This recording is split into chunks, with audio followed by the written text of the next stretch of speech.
How you feeling? Feeling great, feeling stronger and healthier than ever. So I'm excited to go into this next season. What was the injury? If you want to share. Yeah, so the injury I had was the UCL brace repair. So basically, I had a tear in my UCL. So they just went in and reinforced my UCL with kind of like a brace, like a wire thing, and just reinforced it around.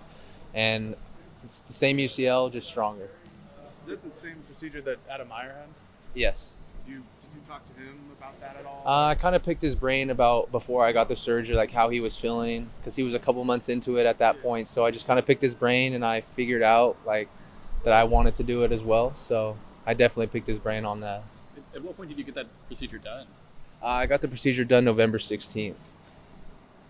But I guess just take us through, obviously, probably the first time in a long time that you've gone that long without playing a baseball game. So what is that like mentally? How do you get through that off season? Yeah, so mentally it was definitely different because it was, like you said, the first time I've ever went without baseball for a long time in my life. But at the same time, it was also very eye-opening, and I was able to learn more about myself and actually live a college life, as baseball wasn't really my main focus. It was more of getting healthy and focusing on my academics, and I was able to hang out with friends I wasn't really always able to hang out with because I had baseball as my priority. So it was awesome to be able to not focus on baseball for a little bit, but at the same time, not having baseball, I kind of got that fire relit under me to, come back this year. So now I'm back and better than ever, and I'm feeling good. So How do you feel like that time off just helped you as a player? Just now that you're back and you're able to pitch again.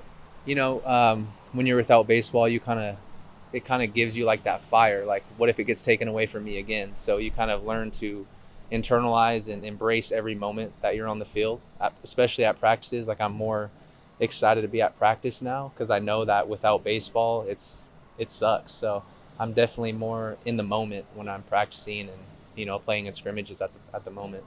What are you working on now? Right now, I'm just working on just staying healthy and a little bit of my cleaning up my arm path right now, but everything's looking good. Just little minor adjustments. Are you still planning on throwing a cutter this year?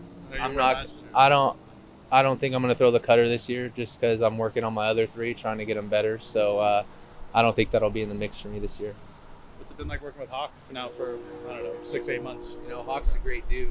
Definitely a very vet when it comes to the game. Very smart. So he's definitely helped me in a lot of ways. So I'm excited to go into this next season with what I've learned from him. Has he brought more of like an analytical element into the staff at all? Oh yeah, for sure. I mean, he has big league. What's the word I'm looking for? He has experience in the big league, so they do a lot of analytic stuff. So he was able to bring it to our team and kind of teach us on stuff we weren't very we didn't know much about. So I kind of dove deeper into my analytics and was able to understand and explain what works best on my pitches when this analytic is here or there. So I'm able to get my pitches better.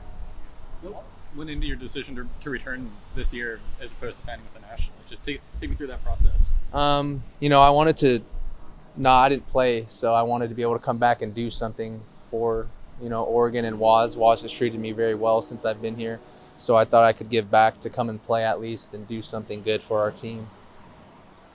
Watching from the dugout last year, what do you think was the key to success that got Oregon so far last year into the tournament? I just think it was how close the team was. I mean, we had a very strong bond. I mean, we lost a lot of pitching, but a lot of guys stepped up. So I think it was just the ability to have a strong team and realize that everyone's a leader and everyone can step up at any moment. So I think that was a big part that got us far. Some of those things are some of those facets kind of things you hopefully the team wants to take into this season? I do think so. I think our team is very close already, just as close as we were last year. So I'm feeling very good about the team. We have a lot of new key pieces, and I think we're going to be very good like we were last year. What have you seen from some of those second-year guys like Turner and like Grayson, like Jackson Pace, Grabman? With those guys, I've seen a lot more maturity. I mean, once you get that 1 year under your belt, the maturity goes through the roof. So you're just seeing the way they carry themselves, the way they're pitching. It's just night and day from when they were freshmen. I mean, same for me. Like when you're your freshman year, you get that season, the next year you come and you're just that much more confident because you have that experience already. So definitely maturity I've seen out of them. As one of the older guys in the room now, going into your fourth year, are guys starting to pick your brain about how to be a college pitcher? Like you were a Friday night guy when you were fully healthy. Yeah, definitely. Some guys have definitely picked my brain a lot more than others. But I'm definitely a guy that they come to, me or RJ, especially being the vets of the pitching staff. we try to help as much as we can, whether it's pitching or maybe mechanics or on maybe a pitch grip. So we do anything we can to help the other guys on